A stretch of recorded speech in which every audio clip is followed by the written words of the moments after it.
Okay. All right, everybody. I think we're live now. Let me check my Facebook to make sure about that. But we had a little bit of technical difficulties. It never fails. It's a Monday. I don't know why I do these on Mondays. Mondays always tend to have technical difficulties when we're trying to get things going. But it looks like we are online.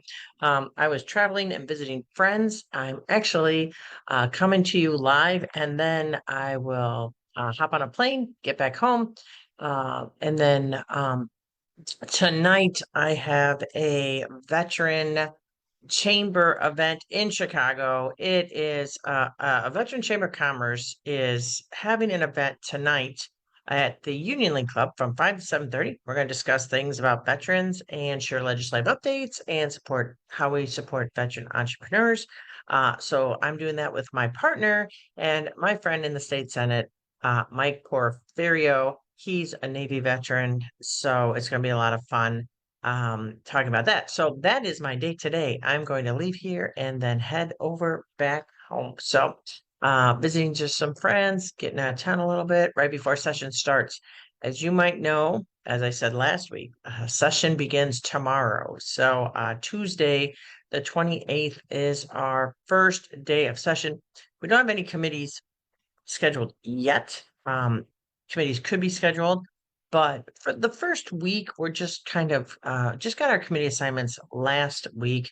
And certainly going to start looking at legislation and laws and getting things up and moving. As you know, with anything, it's everything is new. We have new members, and it's going to be a lot of work. So you might be thinking, what committees do I have? Well, I was thinking that too. um, we put in a request for committees, and we rank the committees in the level of 1, 2, 3, 4, 1 being the highest. As I've said before, I am on a new committee. It's the appropriations. I'm the chair, appropriations pensions, which is a budget committee. I might have spoken to this last week. Never hurts to repeat committees as well. And then I'm on a budget committee, appropriations general services, and then I'm on regular pensions committee, the vice chair of veterans affairs. So I got a couple committees there that are really important. If I'm repeating myself, that does tend to happen. Just trying to cover all the bases so that you guys get all the information that you get. Because I'm traveling, the only mug they have in the hotel mug is just a plain black mug, so it matches my outfit today. Um, and it came out of a Keurig, so not the best coffee, but we're all good. Monday morning coffee. But just as a somber note, and I know I mentioned this last week as well, because it's very important, is today is Monday, January 27th. It is Holocaust Memorial Day in addition to International Holocaust Remembrance Day. So Holocaust Memorial Day here in the US is observed January 27th of every year. It's a Memorial Day just to recognize and mourn the victims of the Holocaust. It really it was the murder of 1/3 of the Jewish people, as well as countless members of other minorities by Nazi Germany. The Holocaust was said to be an attempt to implement their final solution to the Jewish question. The Nazis used propaganda, persecution, and legislation to deny German Jews human and civil rights. It was built on centuries of anti-Semitism. Just for your historical knowledge, from 1941 to 1945, Nazi Germany and its collaborators committed the systematic murder of over 6 million Jews. The Holocaust, also known as the Shoah, was Nazi Germany's final solution, as I said before, for eliminating all Jewish people within Nazi Germany's grasp. By the end of the heinous act, as I said previously, 2/3 of Europe's Jewish population had been murdered. 2/3 of Europe's Jewish population had been murdered. The United Nations General Assembly's resolution 60-7 designated International Holocaust Remembrance Day on November 1st, 2005, during the 42nd Planetary System session. So, You can say, how do we remember? Well, I know it's a Monday, but you can remember any day of the week, not just today. These are days that we talk about to bring significance to. However, you can honor and remember the Holocaust any day. We have a Holocaust museum right here in our area. I would argue that it is moving and really breathtaking when you go to it. So I would encourage you to go to the Holocaust Museum here in Illinois. You can donate to the Holocaust Museum. One of the things in our Holocaust Museum that I think is really amazing is they have a virtual interaction with some survivors. So you can read survivor stories, and you don't have to go to the museum. You can certainly do your research and go online and read survivor stories as well, and be aware and be knowledgeable of the history. So, Holocaust Memorial Day. What also is happening is tomorrow. Just switching gears. I know it's solemn, and now we're switching gears.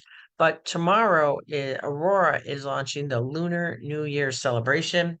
It's going to be at 10 a.m. Tuesday, January 28th. I'm going to be in Springfield, but it's in downtown Aurora. It's the year of the dragon with cultural performances, food, and a festive parade through downtown Aurora. It is the Lunar New Year. Um, so what is it? So the Lunar New Year changes all the time. So this year is the year of the snake. It's a spring festival in China. It's celebrated in Vietnam and in Korea. It's a major festival celebrating several Asian countries. It's also widely separated by other communities throughout the world. And it begins with the first new moon of the lunar calendar and ends 15 days later on the first full moon again.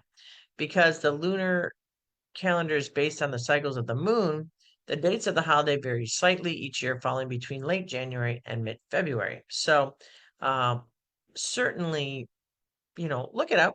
America has a lot of different cultures, a lot of different traditions, and happy Lunar New Year. Red is the signature color. It's considered to be an auspicious color to ring in the new year. Many Asian cultures symbolize red as good fortune and joy. So maybe wear red tomorrow. I wear red on Fridays because red also is, remember, everyone deployed. My son is deployed, so I try to wear red on Fridays for that. But also, Lunar New Year, you wear red. Good fortune and joy. Hopefully, will come to everybody in the new year. If you want to get involved with the library, the Aurora Public Library and the Oswego Public Library, they got a winter reading program. It goes from now until February 28th. So check that out and see if you can join the winter reading program. You earn prizes for meeting reading goals. And then if you got my email, you read about it, talking about it again. Restaurant Week in downtown Aurora now through February 4th. All the restaurants are in full swing, getting out there, trying new food restaurants and supporting local businesses. I've been doing that a couple times. I went to the Asian Fusion, I went to the Italian restaurant.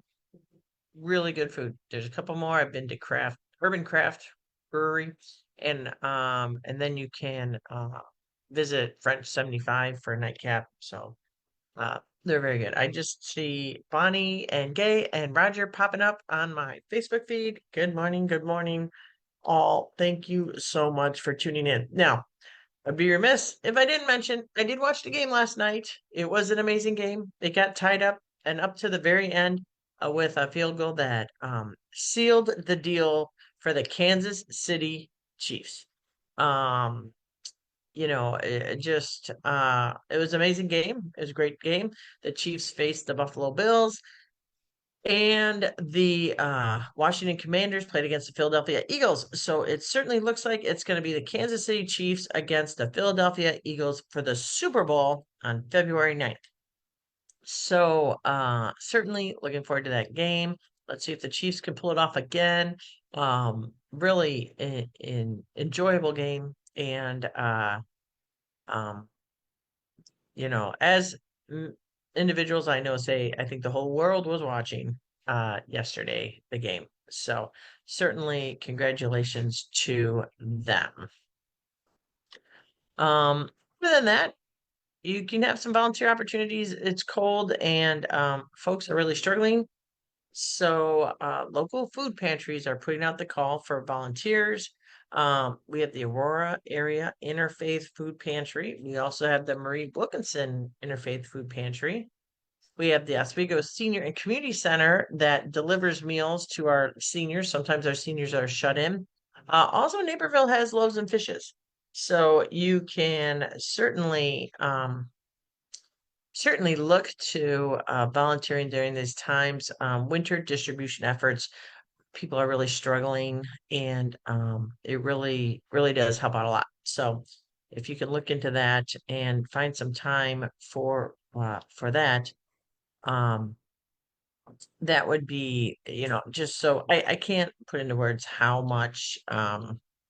meaningful it is with regards to um, our nonprofits and helping people out. So it's certainly a good. Last but not least, it's kind of fun. A fun little story. A 15-year-old from Niles, Illinois, signed with the Chicago Fire. 15 years old. So the youngest field player in club history. The Fire signed 15-year-old midfielder Robert Turdine into a club record contract for a homegrown player. As you probably can understand, homegrown players are local athletes who attend the club's soccer academy. Seven homegrown players are currently under contract with the Fire. Um, he will attend the Chicago Fire Academy, and you might not even know it existed, but the Chicago Fire Academy is an accredited middle school and high school that is specifically designed for soccer student athletes. So I guess he had his decision to make. He could have gone to other major European clubs, but he chose the Fire right here in Chicago. The Fire FC coach Greg Berhalter said in a statement that he is thrilled of his decision to choose the Fire over these major European clubs, and it speaks volumes to the environment that they are building and their commitment to developing local talent. So congratulations. I'm going to be quite honest. I didn't really know that there was a Chicago Fire Academy that was completely devoted to and accredited for middle and high school, specifically designed for soccer student athletes. So there's something new that I'm that I learned, and something new that you'll learn, that you hopefully learned today as well. Shifting gears a little bit, I talked about this before. Is We have a new state transportation head, and specifically looking to cure the Kennedy construction headache and focusing on getting projects shovel ready out the door, and certainly into construction mode. Now, I know, and you know that nobody really likes construction. I've said this before. Growing up, my father always said there's two seasons in Chicago: winter and construction season. Road construction is never ending, but we have to certainly have safe roads to people to travel and safe bridges for people to travel upon. So, Gia Baji is the state's new acting transportation secretary, and she was a commissioner on the Chicago Transportation Department, but now she is taking the helm as the acting department. So she's been at the wheel of the Illinois Department of Transportation for less than 2 weeks, but already planning, like I said, to accelerate the construction projects and look at the Kennedy Expressway. So, really off to a great start. We look forward to working with her. And as you might know, similar to on the federal government, I believe that she needs to be confirmed by the Senate. So I'm not in the Senate, so we'll just move right along. Well, I've talked about this before. I'll say it again. The flag design. You can vote for a new flag for the state of Illinois. You can vote to keep the old flag for the state of Illinois.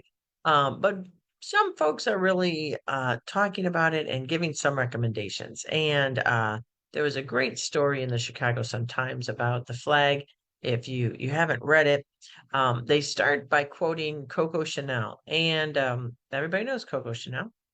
She made a name for designing many things, not really flags though, but she designed many things. But we do have a flag expert, believe it or not, Ted Kane. He cites her famous quotes as his parameters for a good flag. Before you leave the house, look in the mirror and take one thing off. That was the pretty much the mantra of Coco Chanel, and that's what this flag design expert Ted Kane is saying.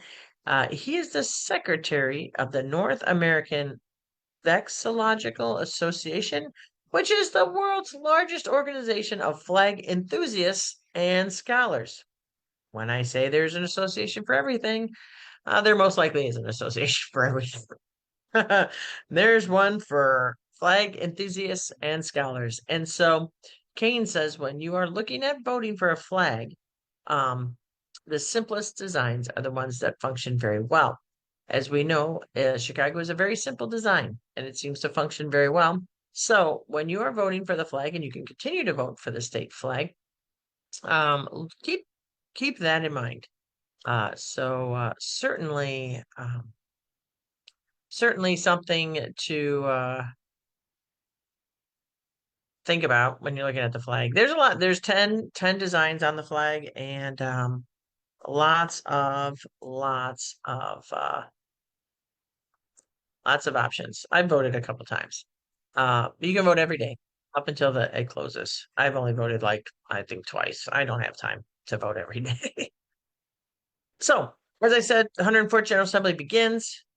We begin this week. We are there on Tuesday.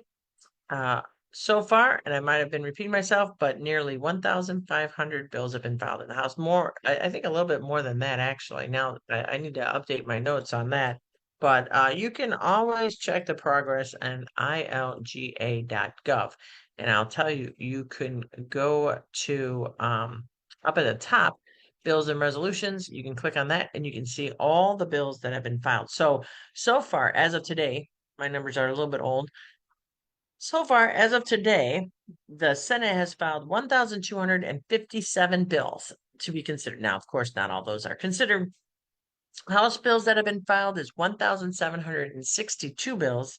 There are 37 Senate resolutions, 67 House resolutions, just one Senate joint resolution, and 4 House joint resolutions. So certainly, and then there are a couple appointments that have been made.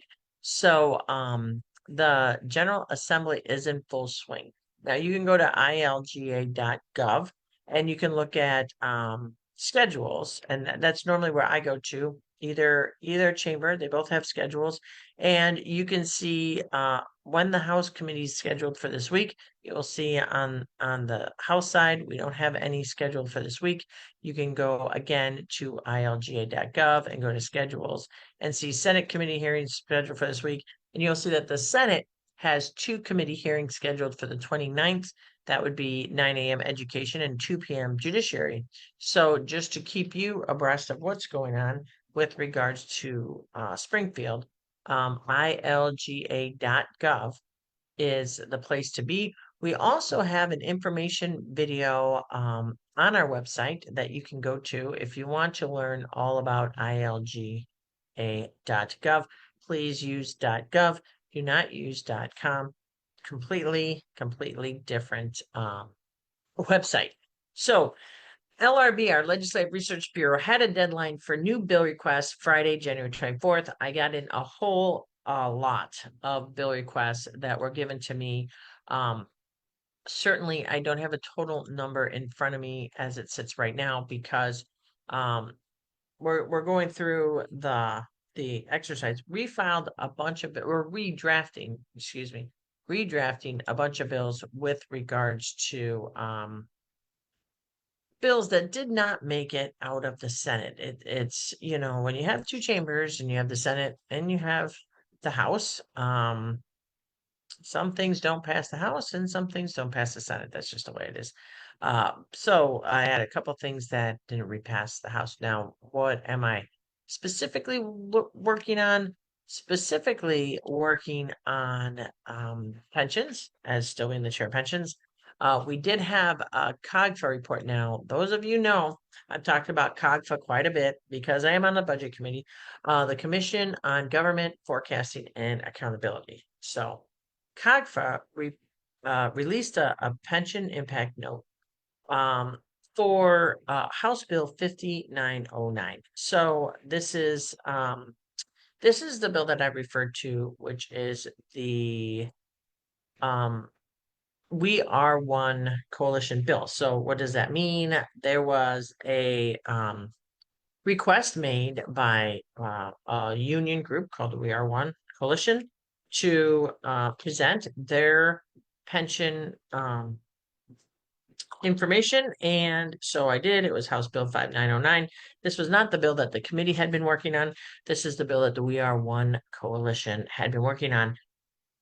The really the short answer is that the bill is pretty robust. It makes a lot of changes. It does adjust the age down to 60 from 50 67 and a bunch of other things, and it came in at a price of about $30 billion through 2024. Now that is exceedingly really expensive, and we can't afford that. The committee had been looking at a scaled down version, and I think we will continue to look at a scaled down version when we look at adjusting tier two. We just, I mean, it would, I mean, $30 billion to 2045 is roughly annual cost of over $1 billion. Uh, it would be an increase of $1 billion. So right now we pay about $11 billion to our pensions. But I'm going to piggyback that back. We pay roughly about $3 billion to our pensioners. Those that are retired and drawing a pension is about $3 billion. The remaining dollars are the past due amounts, the unfunded liability, the debt that the state of Illinois accrued under the Governor Edgar tenure when he decided it was very not smart to not pay our pensions for 10 years. You know what happens when you don't pay your credit card or you just pay the bare minimum. That interest keeps accruing at an astounding rate. Certainly we're looking at that through the lens of that cost. And so that certainly I do not believe is affordable. We've also been projected a $3.2 billion deficit in this upcoming 2026 year. So this budget's going to be tight. It's going to be really difficult. And then the $30 billion was only the estimate for the state, university, and teachers. So state employees, university employees, and teachers. It did not go into effect on what it would cost local pension funds like the Illinois Municipal Retirement Fund, First Responders Fund, and other pension funds, like for judges and legislators. Full disclosure, I do not have a pension fund in the General Assembly pension fund. I waived that. So it's a big deal, and it's going to be a really big um, subject because we got to get it right and we have to comply with federal law. And that's the crux of it. We have to comply with federal law. I've said this before, talked about Social Security. We have to be equal to or more generous than Social Security. Right now, our tier two is not. So just want to give you that snippet there. So looking at a couple other things, there's one bill that goes into effect, which is well, it's got delayed effective, but it got signed into law. So right now, it's a new state law, and pregnant women in Illinois can no longer be denied health insurance benefits during their pregnancy terms, and they are guaranteed postpartum coverage for up to a year after giving birth. So the new law was signed into Governor Pritzker. It took effect at the start of this year, It has a delayed effective date, so it goes into effect January 2026 to give insurance companies time to process the new law. It's a two-phase process. It will also expand access to prenatal doula services and coverage for professional midwives. In addition, as I said, insurers will cover postpartum care, lactation consultation, and other services and requirements with regards to new mothers. So, congratulations for that. There is a new law that was signed to help non-English speakers in court. That's just kind of a common sense thing that to help those out as well with regards to that. And then the Dignity and Pay Act was signed into law as well. I talked about that a little bit. That phases out the sheltered workforce um, organization. Well, not the organization, but it phases out the sub-minimum wage. So individuals with disabilities will be working in sheltered workplaces at a less amount than minimum wage. What this does is this allows for individuals to now make minimum wage. So those are a couple more new laws that came onto the books. Might not have talked about. Um, One of the laws being considered this session is a ban on cancerous forever chemicals from household items. And you might think, well, forever chemicals, what are they? They are known as PFAS, and they have been in household items for decades. But only recently have they been connected to serious illnesses such as cancer. So they enter the human body through your skin, where they stay forever in the bloodstream, liver and kidneys. And, that's the name of it, forever chemicals. That's, if you were wondering why they're called forever chemicals, that's why it is. So, we're looking at a new bill that would ban the use of forever chemicals in cookware, cosmetics such as makeup, dental floss, child products such as pacifiers, undergarments, food packaging, you name it. So my good friend, Senator Julie Morrison, submitted a bill and said that this is the right time to raise awareness and start restricting the chemicals' widespread use. So again, this would affect products that are being sold in Illinois boundaries. It's not anything, we cannot regulate anything outside of the boundaries then Illinois. Senator Morrison is quoted as saying, much better to be safe than sorry. The full list of known items with forever chemicals can be found online at the Illinois EPA website. So I'm not going to go through a huge list of these products for you, but they are used so extensively, and certainly um, things like nonstick pans, for example, it comes in handy. I certainly use a lot of my nonstick frying pan because I'm not that good of a cook. So, looking forward to having that discussion. It isn't the first state to propose to ban these household items with forever chemicals. 18 other states have some kind of regulation.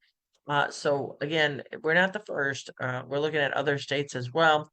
The federal government has been slow at picking up forever chemicals, only to ban grease proofing agents that contain the chemicals by the FDA. That was last year in February. So a lot of times, and especially with this federal government today, states have to lead the way, if not do the whole course. So with other states doing it,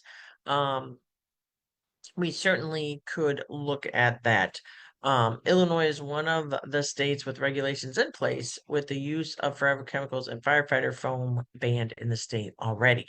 So certainly we need to make sure that we are really taking care of folks. Um, let's see what else is going on legislatively. Um, One of the things that, oh, I did talk about Aurora earlier. My apologies. I'm bouncing back to my notes on Aurora. Recently, the city of Aurora announced the indoor sports complex and an e-sports facility to be built on 50 acres of city-owned land near the Chicago Premium Outlet Mall. That was announced on Friday. So it's also the development also is including uses such as housing, and this announcement was revealed, like I said, on site out there by the Aurora Premium Outlet Mall. You have the new Hollywood Aurora Casino is being built about 3/4 of a mile west of the site. So it's looking at creating some synergy there. The city bought 9 single-family home lots in 2020 for about $9.8 million. And they wanted to, for lack of a better word, control the property, control what happens on the property. So certainly that's one way to do it when you own the property. So and then there was a Pepsi bottling plant between the site and the mall. So they reimagined it, quoted from the city. So they moved the Hollywood Casino, and they're going to be designing this facility. So, and they're partnering with an esports site as well. Card and Associate builds and operates athletic facilities uh, used by Youth Travel League. Now, when you're my age, back in the day, we didn't have youth travel leagues. We just played in our high school sports and once in a while played with the park district. So now youth sports have gone to a whole different level. And there are a lot of travel leagues as well. So high-end affordable housing would be also on the site. So, certainly it's really interesting. And what's also very interesting is the rise of esports, such as gaming. So, it'll be interesting how they're bringing in traditional sports, gaming sports under one housing group, about 50 acres, right behind the Chicago Premium Outlet, just off of I-88 and Bilter. It butts a forest preserve.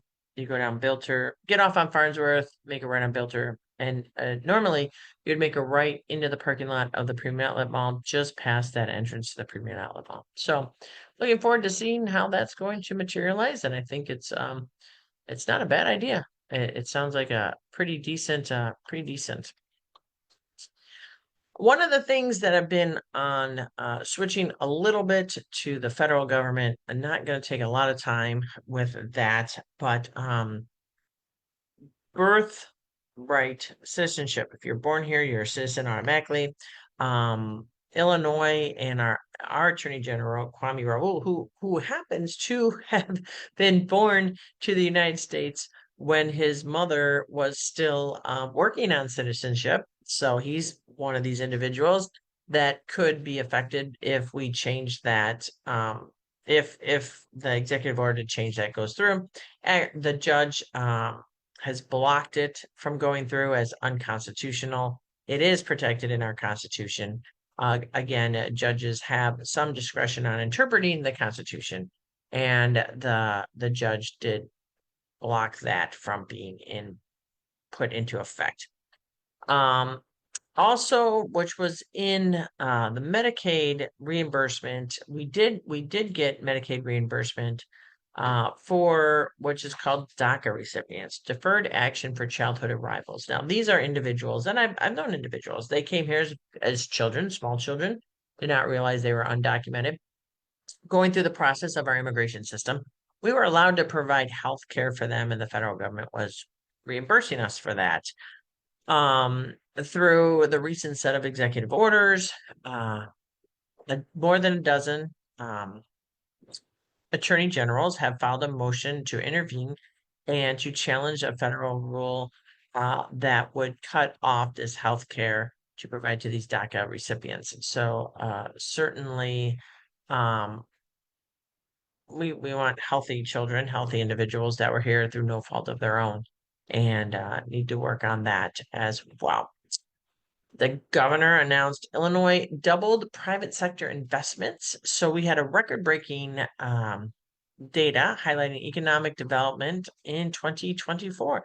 Private investments in Illinois doubled from 6.3 billion in 2023 to 12.5 billion in 2024, quadrupling the number of retained jobs. So we also doubled company investments in the clean energy economy from 2 billion to 4 billion. and received significant growth in key sectors such as, of course, quantum computing. I've talked about that before, and tourism and experts. So, certainly that is going on as well. And then finally, going to talk about iCash program. Again, I've talked about it a lot of times. It's a great program. You can find money there. Um, 2024, the iCash program returned $299 billion. And if I'm repeating myself, it's because this is great news and I put it in my notes again. But I want you to know iCash program. The Illinois State Treasurer's Office has returned almost $300 million to individuals. And if you don't need extra couple extra bucks in your budget, then I don't know what you're talking about. So certainly check it out. iCash on the Illinois Treasurer.gov. Again, .gov, government sites are .gov websites. So very important with regards to that.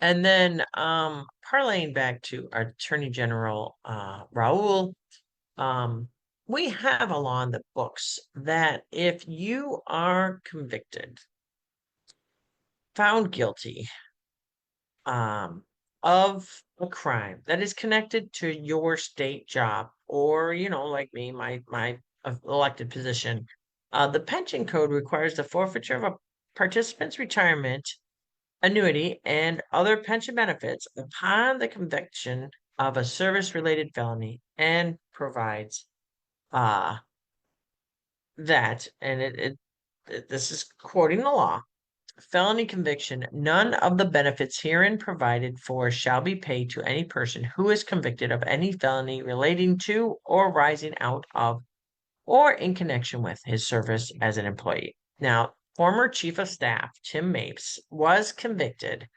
um, of perjury and a couple other things. I'm not a lawyer, so I'm not gonna, but he was convicted of making false declarations, triggering the perjury and attempted obstruction of justice convictions in March 2021.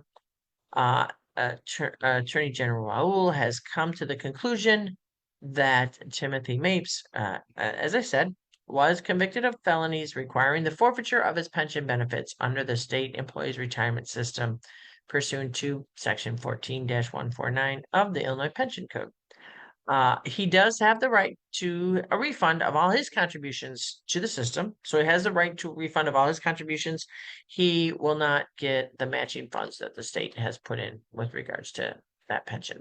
So, that is in our, if you were wondering, just as an FYI, that is in our law. And, we hope that it would act as a deterrent, for individuals that choose to, uh, break the law. So other than that, let's see, Audie was giving some comments, and many people are firstborn Americans, and so certainly she has comments with regards to that subject. Other than that, I am sure this week in Springfield we'll be looking at the several executive orders that were signed by the president, how it affects Illinois. One in particular was an order that freezes funding for electric vehicle charging networks, particularly one in Illinois. Illinois was awarded $148 million in federal funding to help build a statewide network of public EV chargers. You might recall I talked about that in the past. The funding has been frozen. Certainly, we're going to be looking at staff changes that are going on at the national level and who we can work with regards to that. There are also projects that might not come underway uh, due to some of these funding being frozen as well. So overall, we are looking to see how that goes on. And then finally, one of those executive orders affected DEI initiatives. If you're not familiar with DEI, it's diversity, equity, and inclusion. And over the weekend, I got several messages sent to me because the Air Force had declared that in their training now for new recruits, they would remove training about the Tuskegee Airmen, and also the women airmen. So, the Women Aviation Support Program, where women would fly airplanes to help support the troops in World War II. Um, they claimed that this information, our historical information, fell under DEI, and that the executive order that canceled all DEI instruction mandated that they remove this program. Now, under quite a bit of public scrutiny and outcry, the newly confirmed Secretary of Defense has reversed that decision. And although several new recruit pockets had not had that instruction, they will resume including that military history in the Air Force training for new recruits in the boot camp. So just wanted to let you know that individuals are listening when the public certainly has some outcry. And so happy that that got reversed very quickly. And maybe they will be more closely to these things in the future. And then NASCAR. If you're looking for NASCAR next year, their tickets are going to be going on sale. They announced that they have dropped the price for tickets for its third year in Grant Park, in addition to expanding its free general admission tickets for kids 12 and under on both Saturday and Sunday. And the street race is going to continue July 5th and 6th for the NASCAR Cup Series and the NASCAR Xfinity Series, along with the same previous 12-turn, 2.2-mile street course. So definitely you can look at getting those tickets online as well. So with that, we will certainly there's always a lot more. Certainly always a lot more going on, but I don't want to keep you here a bit for more than an hour, and I know we did have some technical difficulties. We did get reports over the weekend that the U.S. Immigration and Customs Enforcement were conducting raids of those that were undocumented. Certainly, there are a legal recourse for everything in the United States, and so orders need to be signed by a judge, and they need to be done in a particular way. Individuals who have questions, there are a lot of services out there with regards to immigration services that folks can reach out to. It is under the understanding that individuals convicted of violent crimes should be deported. However, we're hearing reports that even veterans are getting detained and picked up in these raids that are here legally. They don't carry their DD 214 on them, and they did so. It's been um, uh, quite trying, and so we're trying to at a state level figure out what our role is with regards to all this. We certainly do not want veterans and individuals that are upstanding in the community to be swept up into these raids, and certainly quite the situation. But if you have any questions, you can certainly call representatives, Senate offices. We're here to represent. If there's any questions, you can call us. We can connect you. Any office. If you know people in Chicago, the state reps in Chicago as well, call their office. They can get you in touch with the resources that you might need um, if you have questions. And immigration is a big issue.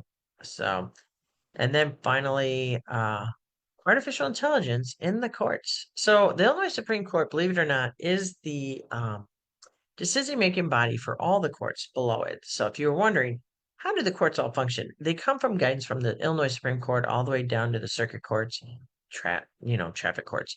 And artificial intelligence. So they developed a task force, Judicial Conference Task Force on Artificial Intelligence, addressed the integration of AI tools in the judicial process, aiming to enhance efficiency while also safeguarding ethical standards. If you want to read it, it is out there on the internet.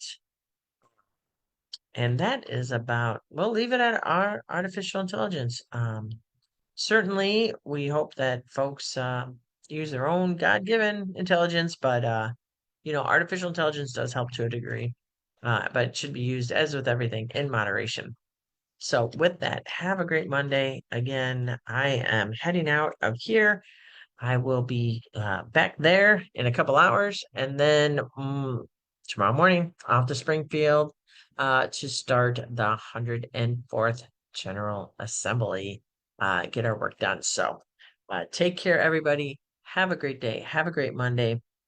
Again, if you need anything, have any questions, you can call my office, you can reach out to us, and we will certainly try to help to the best of our abilities. So take care, all, stay warm, and be well.